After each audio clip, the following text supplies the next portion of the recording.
Award मिला? मैं मानती हूँ कि फेलिसिटेशन अवार्ड देना लेना एक बहुत अच्छी प्रथा है, क्योंकि as an artist you feel gratified, you feel happy कि लोगों को आपका काम पसंद आ रहा है। एंड OTT पे मैंने हाल में एक शो किया था जिस शो की वजह से लोग मुझे पसंद कर रहे हैं। So I am very very grateful that लोगों ने वो शो देखा और वो शो की वजह से मुझे ये अवार्ड दिया गया। शो में आपके साथ जो क्या कंगना और आपके साथ थोड़ा तू मैं हुआ था, क्या हुआ था?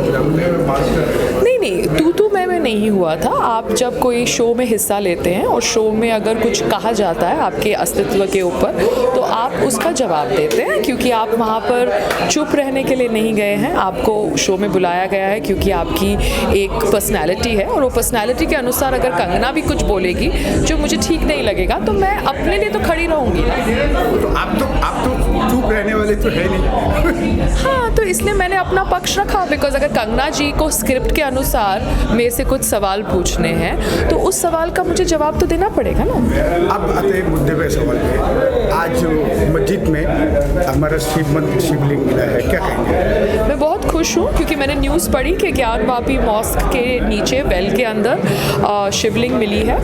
एंड बाजू खाना जो होता है वहाँ पर शिवलिंग की डिस्कवरी हुई है। So I am very very glad, क्योंकि वहाँ पर नंदी का जो फेस है वो ज्ञानवापी मॉस्क की तरफ है एंड नंदी का फेस हरदम शिवलिंग की तरफ होता है। सो ये एक बहुत ही बड़ी डिस्कवरी है and I think this should settle the fact that Kashi Vishwanath temple था ज्ञानवापी मॉस्क के नीचे। असादुद्दीन ओवैसी ने आज ये कहा कि जो 1991 का जो एक्ट है कि कोई भी इमारत आप तोड़ नहीं सकते, लेकिन ये पुराना ढांचा था, तो क्या कहेंगे आप कि ये मस्जिद तोड़ेगा? कि वो लोग बोलते हैं कि तोड़ने हम देंगे नहीं, भरे का सुप्रीम कोर्ट भी। देखिए, ओवैसी जी की अपनी एक राय है, वो एक राजनीति में वो नेता है, वो एक पॉलिटिकल लीडर है, तो उनकी राय बहुत कुछ पॉलिटिक्स और राजनीति के रिलेटेड होती है। मैं यहाँ पर सिर्फ ये कहूँगी कि हमारी आस्था है, अगर वहाँ पर काशी विश्वनाथ टेम्पल था ज्ञानवापी मॉस्क के पहले, तो वो टेम्पल की अगर डिस्कवरी वैलिडेट हो चुकी है शिवलिंग के डिस्कवरी से, तो टेम्पल शुड बी रिस्टोर्ड। नहीं, उससे पहले भी आपने बहुत हिंदुत्व के लिए बहुत आवाज़ उठाया, बहुत कुछ। अभी बहुत सारे मस्जिदों का मतलब ये करना, दौरा करना बाकी है।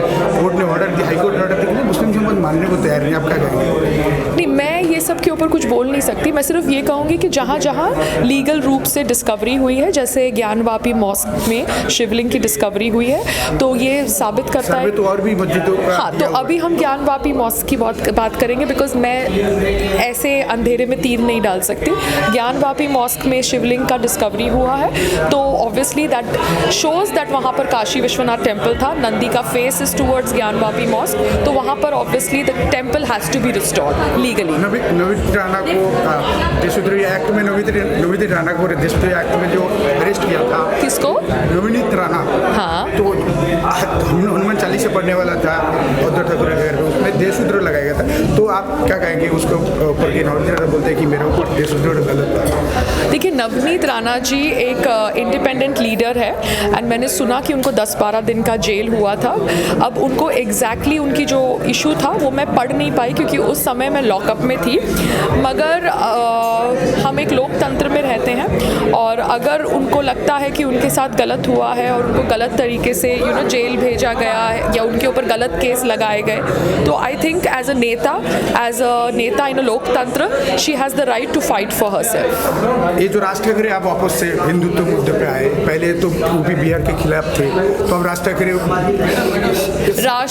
ये जो आप सेडिशन लॉ के बारे में कह रहे हैं, राज ठाकरे जी के बारे में क्या कह रहे हैं? राज ठाकरे ने पहले तो यूपी बिहार वाले मुद्दे उठाया, अब इसने जो स्पीकर बजते हैं मस्जिदों में वो बंद करने को कहा है कि हम चलाने नहीं देंगे, तो क्या कहेंगे? आई थिंक स्पीकर आज़ान और ये स्पीकर का तो वॉल्यूम कम करने के लिए ऑर्डर पास हो गया था ना, तो इसमें सुप्रीम कोर्ट ने किया था, लेकिन कोई मानने को तैयार नहीं। तो मान लेंगे ना, हम लोकतंत्र में रहते हैं, गुंडा राज तो चलेगा नहीं। जब अगर कानून पास होगा तो वो सब मान लेंगे, ठीक है।